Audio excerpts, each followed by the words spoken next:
La revue de presse, à la une de vos journaux ce matin, je vous le disais, il y a surtout Nicolas Sarkozy. Ça y est, l'ancien président a enfin mis fin au faux suspense. Il sera bien candidat à la primaire et espère bien être le candidat de la droite à la présidentielle. Alors certes, Alain Juppé le distance dans les sondages, mais vos journaux s'accordent pour dire que l'ancien chef de l'État a toutes ses chances. Carte sur table, l'édito signé ce matin par Yves Tréhard du Figaro.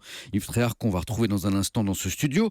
Carte sur table car Sarkozy a posé sur la table dans son livre les 5 défis urgents selon lui à relever. Dire la vérité, défendre notre identité, relancer la compétitivité, restaurer l'autorité, garantir la liberté. Avec des propositions musclées, commente le Parisien aujourd'hui en France, ces mêmes propositions qui font dire à Libération sur toute la largeur de sa une, le pire c'est qu'il peut gagner.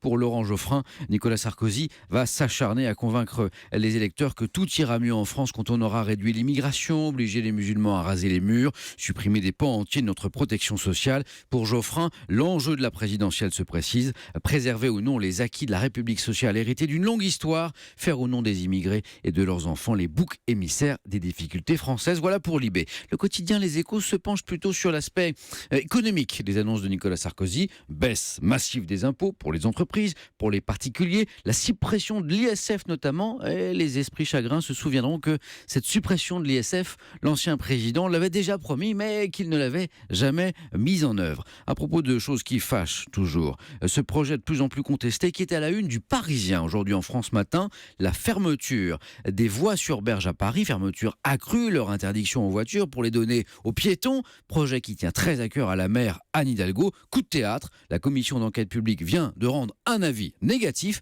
craignant un scénario catastrophe, des embouteillages accrus qui vont provoquer une hausse de la circulation, donc exactement l'inverse de ce qui est souhaité. La maire de Paris a déjà dit ce qu'elle ferait de ce rapport. Rien, elle va passer outre. Elle dit qu'il n'a qu'une valeur consultative. En dépit du bon sens, dit ce matin le Parisien, le Figaro dénonce également ce forcing. Après le forcing, le grand bazar. Le grand bazar, c'est la une de l'équipe ce matin. Et le grand bazar, c'est à l'OM dont la vente tourne au vaudeville. Jérôme Lacroix vous en a parlé dans son journal des sports ce matin. La propriétaire Margarita Louis-Dreyfus dément un rachat alors qu'un repreneur potentiel avance le retour de Marcello Bielsa et un recrutement pléthorique. Ce dont est convaincue l'équipe, c'est que l'OM, qui compte des millions de supporters en France, dans le monde, est une marque qui peut être rentable pour peu qu'on sache s'y prendre.